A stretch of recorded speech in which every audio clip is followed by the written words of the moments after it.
good night, everyone. Happy Sabbath to you all. It's another Friday evening. We're welcoming the Sabbath. And what better way to do it than to watch another episode of The Record Keeper?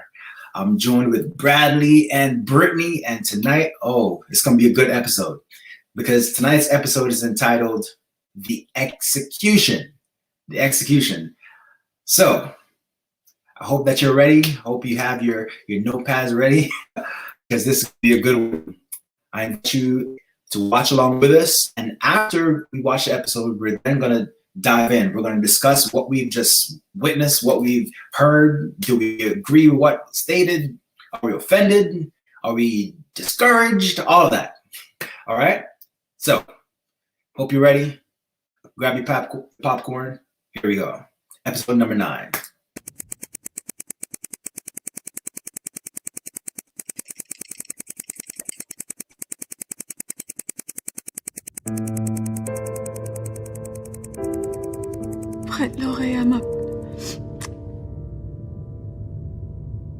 Prête l'oreille à mes paroles, ô Éternel.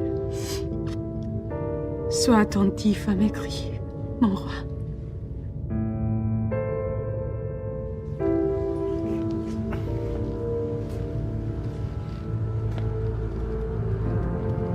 C'est à toi que j'adresse ma prière.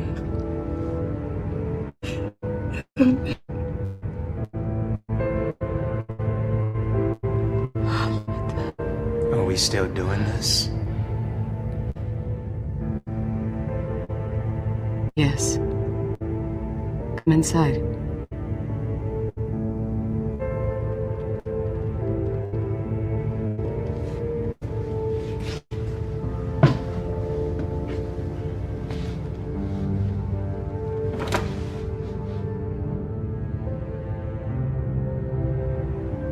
How does it feel?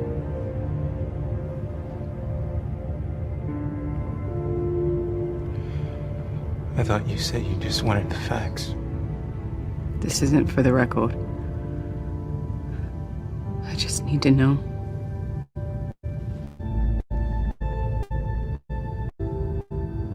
I didn't think you would go through with Raina.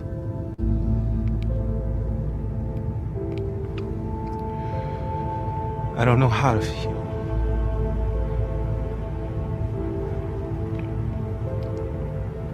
Can we just start the recorder?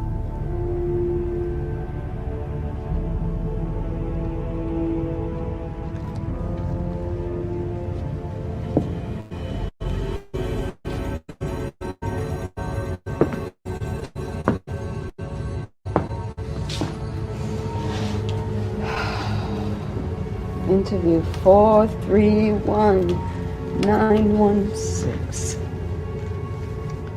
Subject Loris.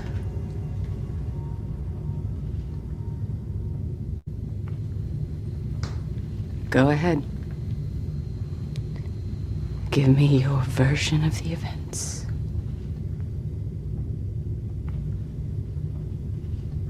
I don't really know how to explain it. Just say it. He's dead. The prince. Lynched by the very beings created in his image.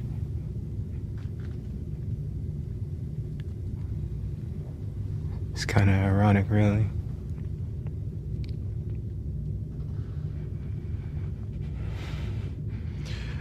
What you have to understand is that the general told us that the prince's arrival was an invasion, and our orders were to stop him.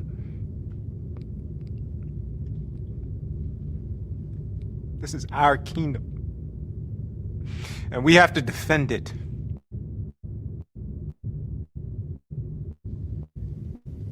That's not what he really wanted.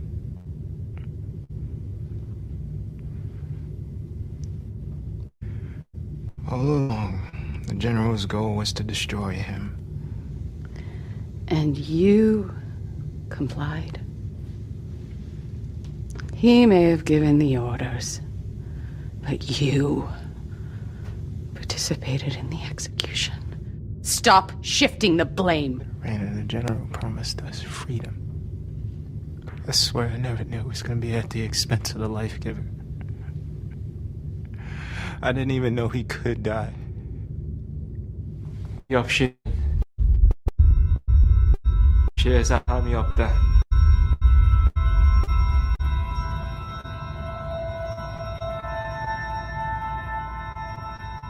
Now you know why the king cast you to Earth. He could have sent you to the center of a star, or into the bowels of a black hole. He just wanted us out of the kingdom. No! Laris, no! He sent you to Earth to witness the death of his son. General never.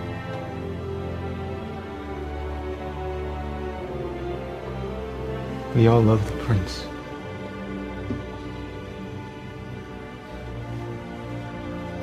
You were saying?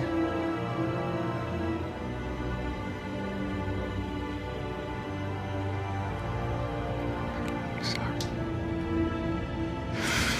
I didn't want it to end like this, Kate.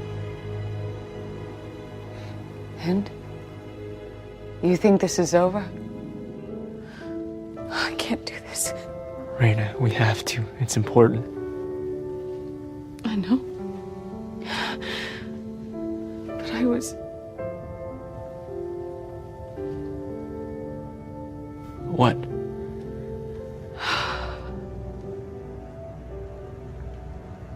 Nothing.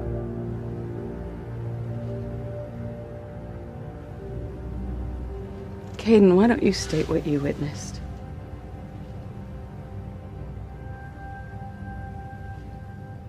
It was madness. Chaos. You've seen mobs. You know how they work? They dragged him away in the middle of the night and had a trial. If you want to call it that. They were determined to kill him by any means necessary. They saw him, beat him, tortured him. And the entire time, like a lamb ready for slaughter, he was silent. Don't understand. Why would the prince do this for the savages? They're so wicked. They're wicked? Who said it was just for them? Caden, you were saying? I have seen bodies floating like fish in the sea, as whole civilizations were washed away. Smelled rotting flesh as pestilence excoriated the corpses of thousands. Heard infants scream in sacrificial fires. Nothing could have prepared me for the moment when he took his last breath. Even the sun refused to shine. For some reason, I couldn't look away. You could tell that a bond was broken. Trinity was shattered. And this was the plan? I thought they were giving pardon. His death was the pardon!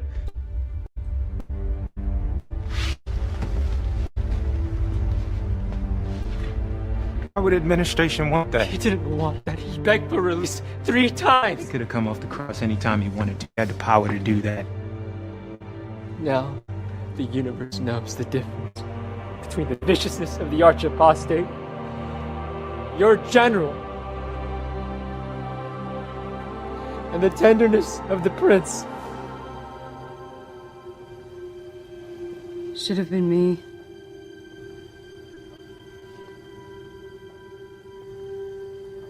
I offered my own life.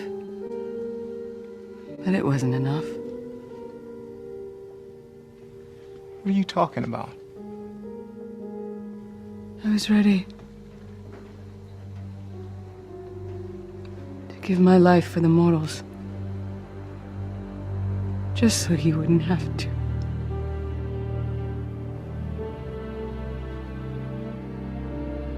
Why didn't they let you?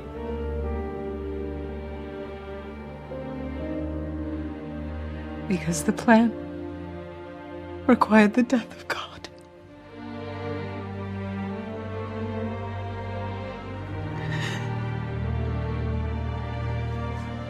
Please don't. Just give me a minute.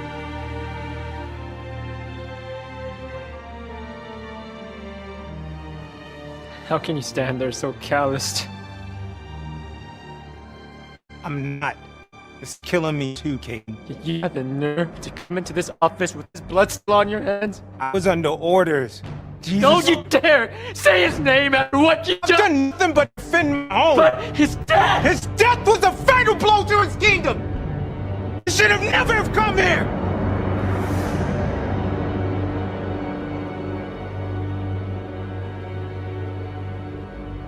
You've doomed yourself, Lars.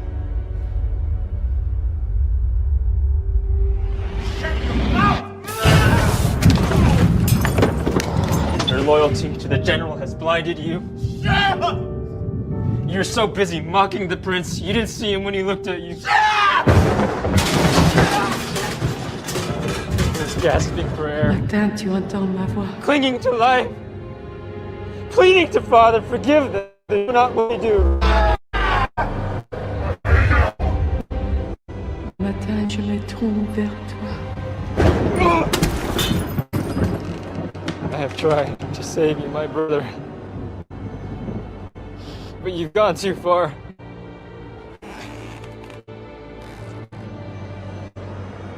Goodbye, Lars. It is finished. Et je regarde.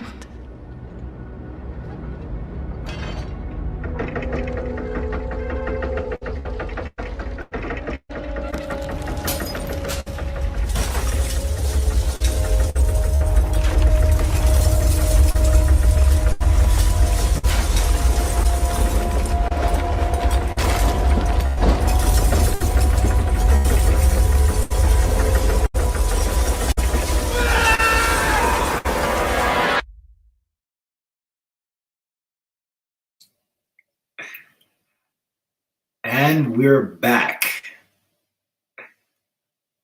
It's not over. All right, let's talk. Excuse me. All right, so tonight we have a full house. We have a full house here, and we have a lot to talk about. A lot to talk about with this episode. The execution. Now, I want to start ladies first. Brittany, I would love to hear your thoughts, your reaction on this one. What was one of the first things that jumped out at you? Let's start with just one. I think it was Caden's comment of like you didn't see him when he looked at you. And it's like, oh gosh, can you imagine? Because just watching this scene, clearly Laris, he's showing some remorse, and he of course still putting the blame off and still talking about, under order, it's order. And I'm looking like, weren't you running from order?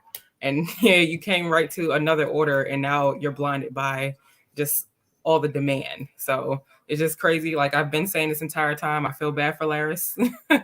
Yes, and I still feel yes, bad for him just because he's blinded. So that's my first instinct. All right. So you feel bad for us a little there. All right, Bradley, I would love to hear your thoughts. What was one of the first things that jumped out at you with this episode? There was so much in this episode that just wowed me. Yeah. I think the first thing that really I latched onto, I forget the exact words, but they were talking about how the humans had just crucified the prince, and they were talking and saying that they're like the wicked ones. And then I think Cadence responded that the humans are the wicked ones, kind of inferring that everything had been the faults of everything that's just been going on already. All right. Now, yes, that is a very interesting one there, right? Now, Jeremy, jump on in. Elder, what did you think? What did you think with this one? What was one of the first things? Just one. I mean, first thing that I thought when Laura walked in, I was like this whole episode made me mad. To tell you the truth, I was just sitting here. I was like, you showed up here? Like, you really here after you done this? But one of the things that really jumped out at me is when he told, he said that, Loris, he said that we love the prince. I said, this is what love do? And, you know, I felt like you're done. Like, I have no more sympathy for you no more at this point, because you went too far. And, you know, he said that you're following orders, you know, kind of like, you know, with the Nazis. I'm just following orders, man. You, even though you're following orders, you still have a choice. Nobody put a gun to your head and made you. Even if they put a gun to your head, you still have a choice. And following orders, that don't mean nothing. You still had a choice, and you did what you did. But really, that we love the prince, and you know, me saying that, you know, is this what love is? Is this what loves do? Yes, yes. You know, one of the first things that jumped out at me was where Loris, he says, we didn't know he could die. Right? Where in that statement, in that comment, it came across as though they took him for granted. They took the life of Christ, the prince, for granted. And they thought they could just do whatever they want and not really have to worry about the consequences. They did not consider the full picture of things, right? And it also shows that they were really dark in a lot of ways, and he still is, right? And that's what deception is, right? Where the Bible lets us know that the world, then they that dwell therein, they're darkness, and they need to see the light. They need to be brought into the light, right? This was a very emotional episode, very, very emotional episode, where I thought it was interesting how they were able to still draw you in as the viewer. We can all identify, we can all kind of feel the emotions without even seeing the crucifixion. Did anybody else have that same reaction? Right? Where I'm just like, man, like, you know, I'm almost on the verge of tears. I'm like, okay, but we're not seeing it, right? They're just talking about it. But all right, so I'd love to hear what were some other things that jumped out at you. I'd love to hear your thoughts on this episode. Feel free, just unmute and you can share. Yes. Just knowing, which we already know the story, but the fact that his death. Story? Well, the story is the crucifixion, the sacrifice that, you know, Jesus came to die. Even the fact that Lara started to say Jesus, but he cut him off to say, like, don't even say his name. So it's like, gosh, it shows the seriousness of it. I think, you know, I know you're talking about being teary-eyed. I feel the emotion there, but I'm grateful that we didn't have to witness it again, because it does bring up emotions, and it's a constant reminder, because it does say in there that his death was the pardon and is the pardon. So, and I saw like other people commenting on that and saying the same thing as well, but it's there was no way around it. And then even the fact that Raina was saying how, you know, I gave him my life as a sacrifice, but that wasn't good enough. And it wouldn't have been the same significance if anyone else had done it. And the fact that, you know, Caden was also talking about how now that all this has been done, and it's proven not only to us, because, you know, Raina said, you think he came just for us? You came to this earth for a reason, to witness this. And it mentioned that it wasn't just us. The whole universe now can see the tenderness of the prince and then the wickedness of Satan.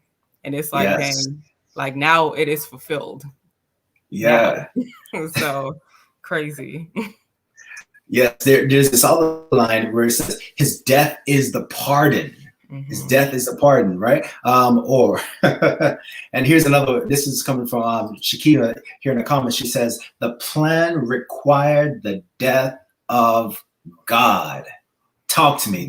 Bradley, you want to jump in here? What are your thoughts on this? Especially this line here. I thought this was a tagline of the episode. The plan required the death of God. Any thoughts? Yeah, I've been reflecting too, because I think this episode and the last episode are very interconnected, especially with how you mentioned that previously when, you know, Jesus was fasting and then he was being tempted. they were like, oh, he can't die. He looks very weakened and he looks very, distraught. But at the end of the day, he can't die. He'll be fine. Even now to when this happened, I think some of the reactions were kind of just like, he could have let himself go at the cross at any time. He didn't have to be in that position. And again, the plan required the death of God. I think the devil's side was really taking for granted how far things would go in order for the truth to be revealed. And at the end of the day, God had his witnesses. God had to let what happened happen. Yes. Jeremy, do you want to share anything? Any thoughts? That with the plan, requiring the death of God, that's on a whole nother level. Because not anybody could do it, a human or an angel. It required the death of our Creator. Yes. And I could, imagine the tears, the Father had to shed, and the angels had to shed. And, at this point in history, like you said, everyone can see who loved who sacrificed for what. And, you got to ask the Lord again, are you enjoying your freedom? Is it this? Yeah. It's not really. I mean, because you saying that it's kind of like you forced and tricked and stuff like that. But once again, you're trying to push the blame off on somebody, but you're actually you got Jesus' blood on you right now. Mercy. Yeah, that's it. Yeah, we're going to get back to that. We're going to come back to the blood, right? And because there was a specific statement that Caden made concerning the blood. But I want to talk unpack this a little bit more. We talk about the plan required the death of God. Now, why? Why would God need to die? What do you believe is the significance of that?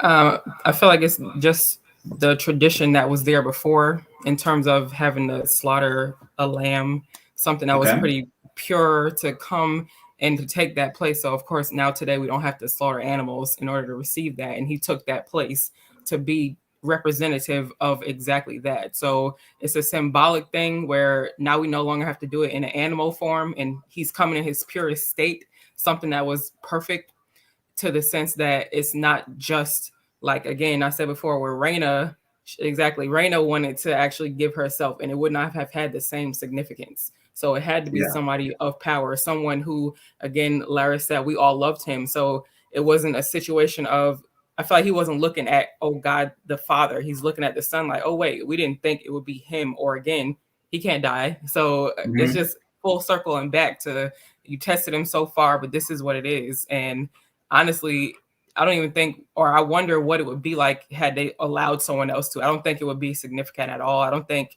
the fact that he was the Messiah, looking back a few episodes ago, where we're looking for this one family to bring this child into the world, suppose it was someone else, what would the outcome be? What would the thought behind it be? It would not be the same. Yeah.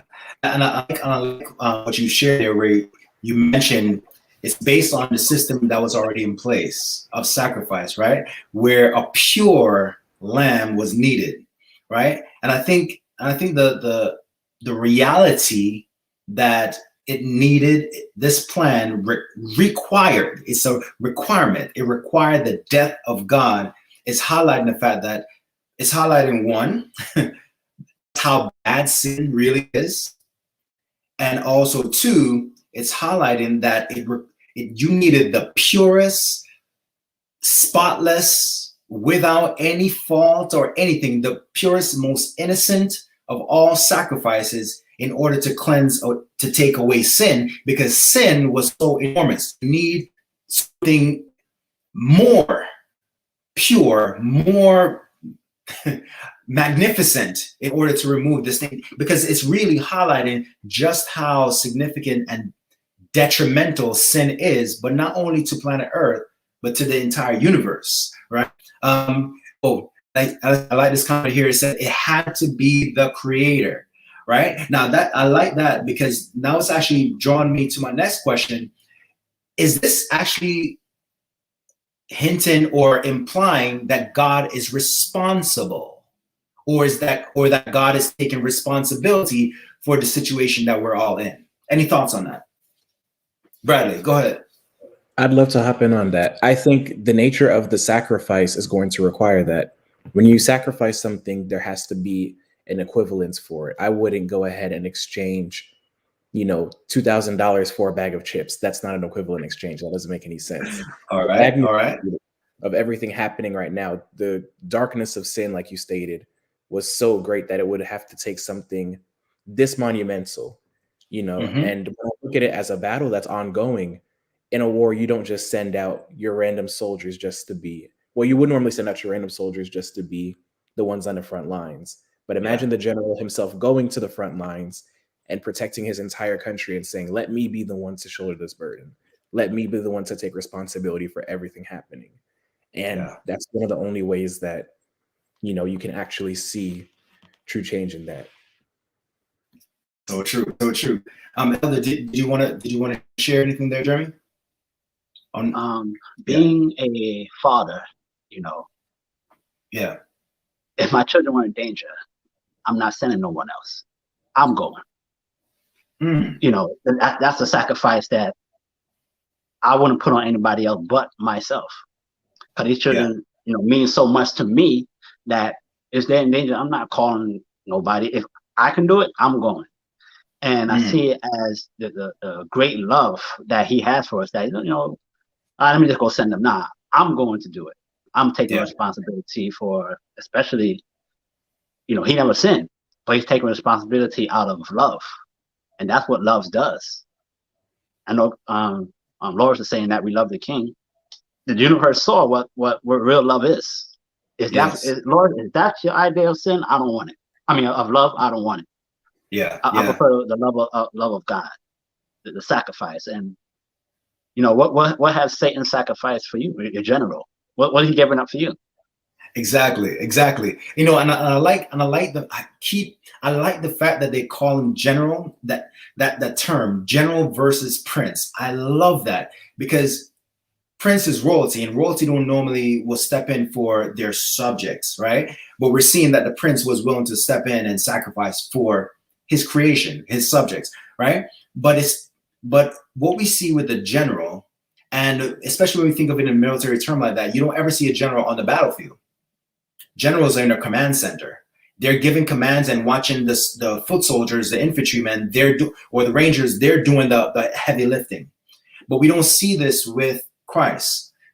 He's coming down, and it's very similar to when in ancient times when two armies will converge, and what they will do is they say, you know what, we want to spare as many lives as possible. Bring us your best soldier, the best soldier from each, and they will come forward, and they duke it out. Whoever finishes off the other one, then that army victor. That's similar to what we see with David and Goliath, right?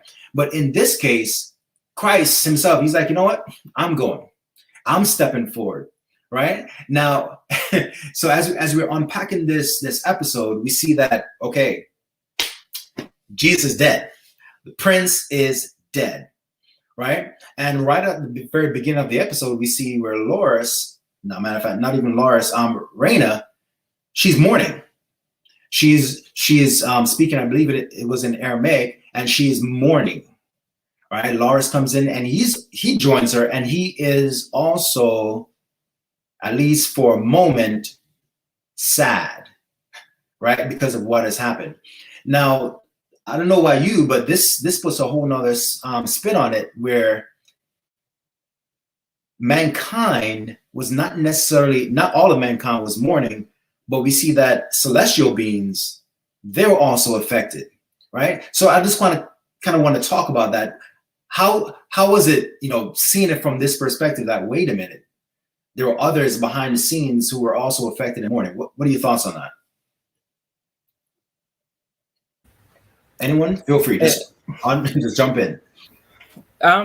It just, again, watching this whole series brought it to my thought process that it's not just us, because I used to always think of it just the humans witnessing this, and Satan already knowing what is to come, he's just trying to combat it, or thinking that he could change whatever the outcome is going to be. But seeing that it's not even just the angels, it is the whole universe, wherever anyone is at. They're all watching on and seeing everything play out. And I really honestly think that, of course, they're mourning for, you know, the death, because how did y'all get that far into sin that y'all really killed him for real?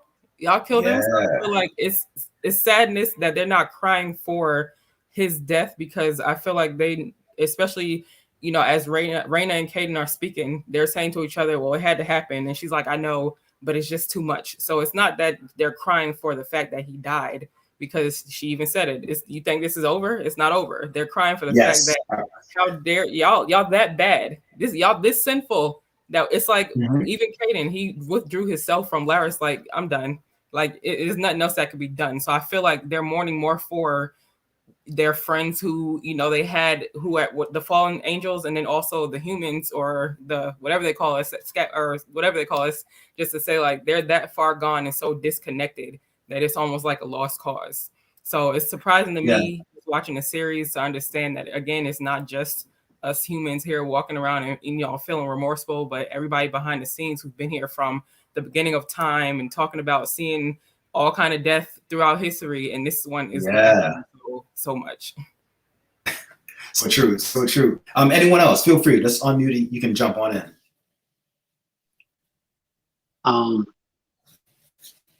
I can see the emotion. You know, you seen Reyna. She was mad. You know, she turned on the recorder and started the subject. You know, she was pissed off. And I think that's just, you know, the angels and the heavenly bodies. I think they felt it. To me, in my opinion, I think they felt it more, because it's like it's a fight within the family. Yes. And you know, it's like you just killed kind of like our father, like you killed our creator, and you're my brother. Yeah. And you know, with that, it brings a little more in depth. It's more deeper. Yeah. I know. You know, some of the humans, you know, well, you know, crying, you know, his mother and John and disciples, they were closer, you know, to Jesus. So they wept a little more than the other people around.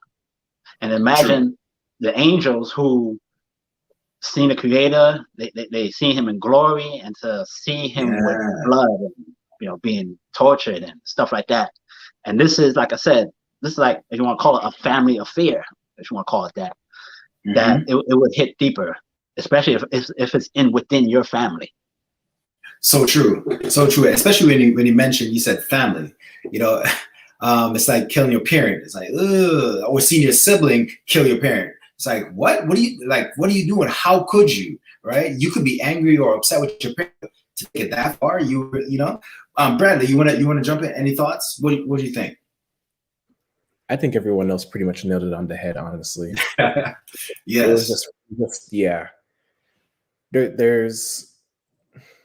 There's a humanized aspect that I keep going back to with this series, and I'm just really glad that it's able to show reflections of humanity. Like, it really reinforces we're made in the image of God, because the celestial beings are experiencing the same things that we are, and their relationship is even more deeply connected because of the experiences that they've had before humanity came about.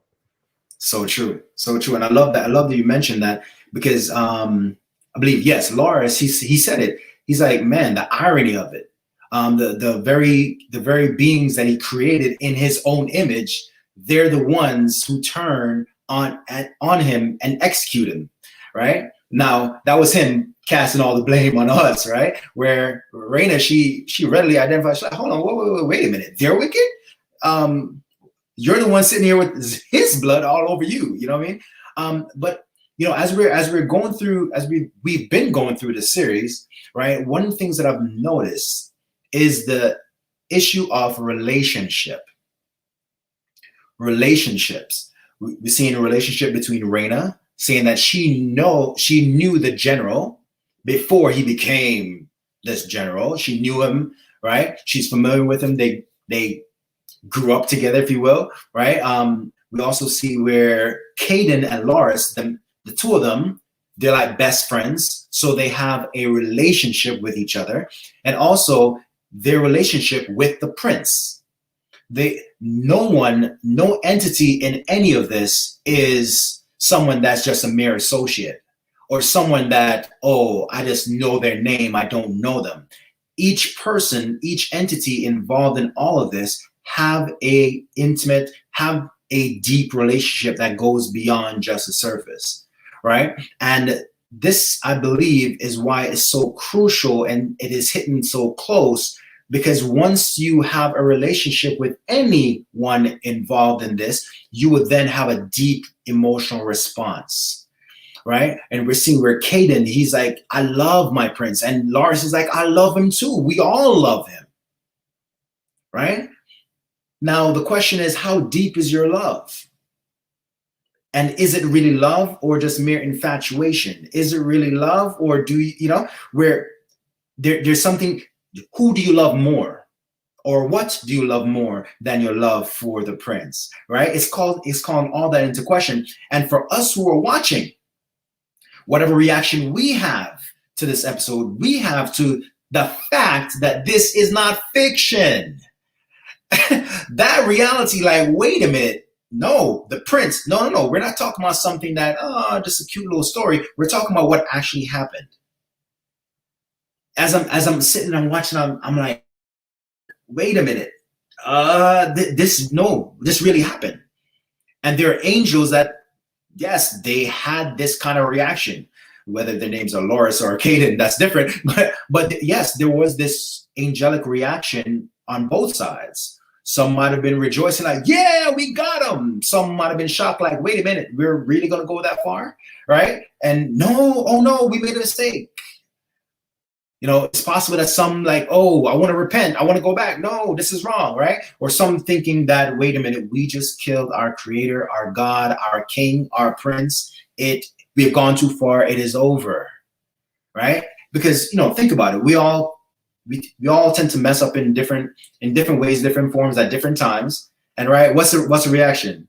We're often thinking, what? It's too late. I've gone too far. I've done too many wrong, right? And this is where we kind of see Loras, right? At the very end here, just before the episode end, we see where Kaidan, he himself is even saying it. Nah, I'm done with you. It is finished, right? But talk to me. I want to hear from you. Is it finished? Is it too late for Loras even? Thoughts?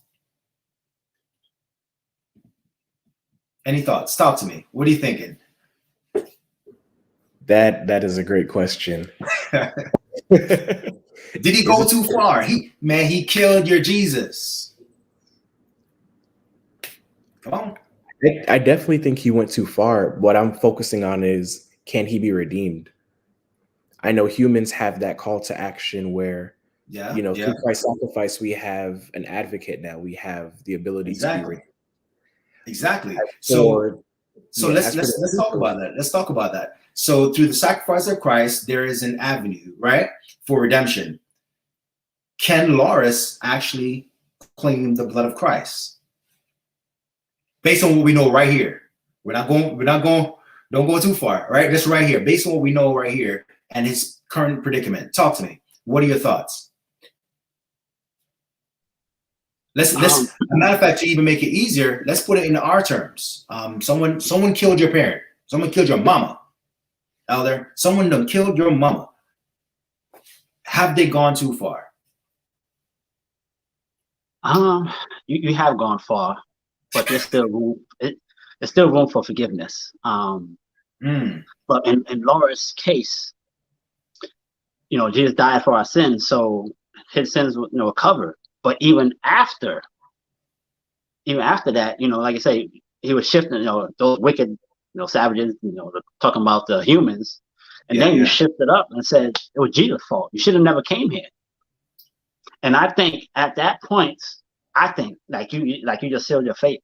Even at that point, after you've been forgiven or whatever, the Lord said, "Forgiven that they don't know what they do."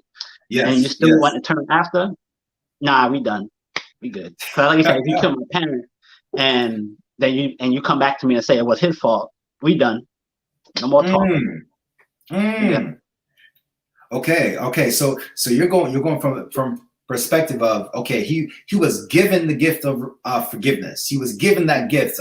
Christ said it, forgive them because they know not what they do, Lord, right? So he was given that. He was given the chance, but in the moment, he pulled the Adam. He don't threw it on Eve, the woman you gave me, right? And she's like, no, the serpent you gave me. So you're saying, now, let's look at that now. Let's look at that. Is there any hope? Even after he did that, you're saying, nah, he done gave up. All right, anybody else? Talk to me. Anyone else? Bradley, Brittany, what you guys thinking? It could be like a Pharaoh situation where he continually hardened his heart against God and he turned away continually over and over. I can't necessarily say how far God's grace extends, but I think once judgment is closed, once it is finished, then at that point you've lost the end of your rope. You've lost your chances for forgiveness. Mm-hmm. Okay, all right. Yes, I see some comments coming in here. One says, yes, if he, Loris, stopped making excuses, he said, I was following orders. Mm-hmm. And matter of fact, thank you, Sisoni. I want to go back. I want to get to that. But I see you had Jeremy. Jeremy, jump in, and then we're going to touch on this following orders. Real quick, Lord winks at ignorance. Okay. And Lord said that this is what our general told us. Mm-hmm. So you were ignorant.